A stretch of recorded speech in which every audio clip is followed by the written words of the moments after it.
Okay, guys. In this series, we're going to talk about one of the best teams in the game. Probably the team that got me the most mileage and the one that actually turned me into a much more serious, quote-unquote, player. I'm still free to play, but this is where I started geeking about how to use the teams properly and trying to figure out how to be as efficient as possible with my roster construction. So that is Shield. For this purposes, I'm not going to talk about Quake, Black Widow, Hawkeye, Captain America. That's kind of more the Avengers side of me. Black Widow is really hard to get anyway, so likely you're not going to be getting her that easily.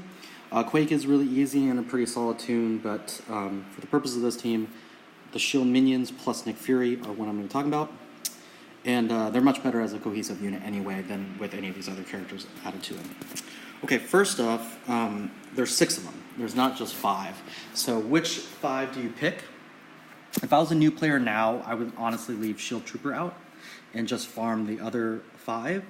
Not because Shield Trooper is bad or not useful, but mainly because you want to be farming up the other teams, and just leveling up another guy, yet another one, is just really, really painful, especially since Shield Trooper, I believe, has a node and is in the raid store, if I'm not correct. Yeah, it's in the raid store. So you'll passively farm him if you're getting raid orbs, which I'll talk about more in depth when I talk about the individual stores as part of the roster deep dives.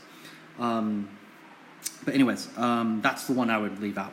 The other guys can function just as well as a unit. There's maybe a couple instances where I would prefer Shield Trooper over Shield Operative or Shield Medic, but they're few and far between, and for the most part, you're going to get along just fine without them. This, again, is a pretty okay team in Arena. They're not meta by any means. Most of the hybrids are meta, but Nick Fury is sometimes a part of that meta.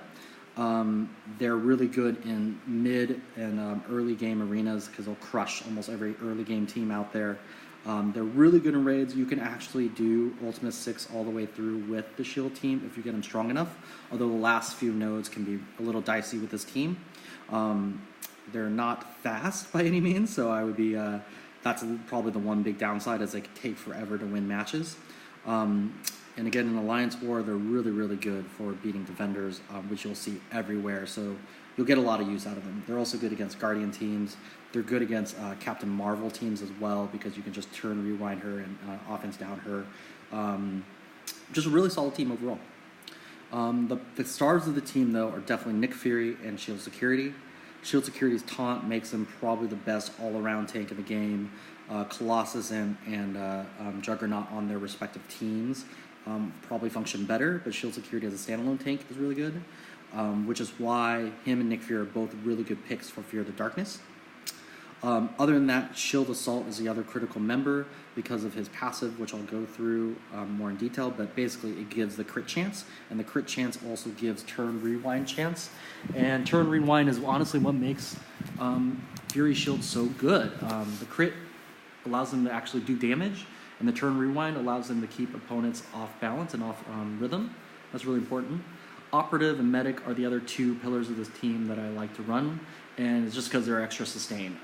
Operative has a really good stealth/heal, and Medic has a big heal plus potential chance to revive, and her passive is really good to give them passive heals as well. So with that being said, I'm going to dive into each of these teams. I will say, eventually you want to get this team to 7 stars, but for the purpose of the early game, 5 stars and 6 stars is going to be fine. You're going to want to take this team to level 70. You're going to want to take this team to at least tier 10, probably tier 11, just so you can do some of the raid content in the game. But if you find yourself not needing to, let's say you're not assigned any sort of lane that could use global or shield or anything like that, then you could probably leave them at tier 10. That being said, let's take a look at each character. So Nick Fury, really, really solid Toon.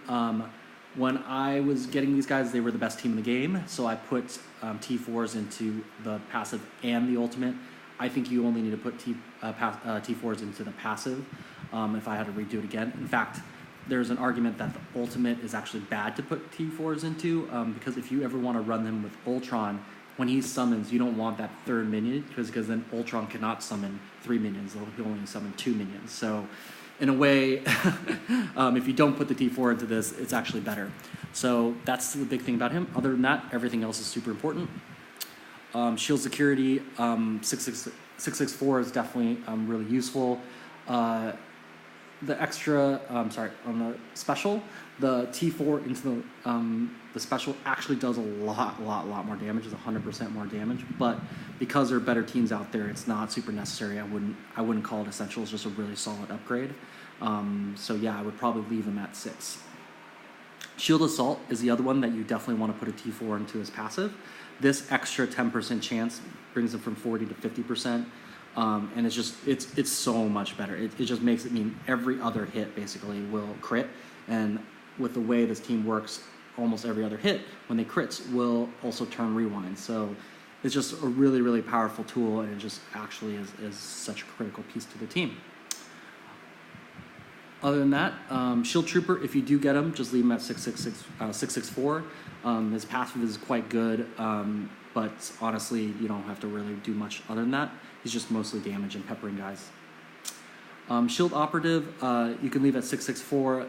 There's basically nothing that really gives them a boost. The passive is kind of nice with the extra focus, but focus is not usually the biggest problem with Fury Shield, so it's just not worth the extra stuff.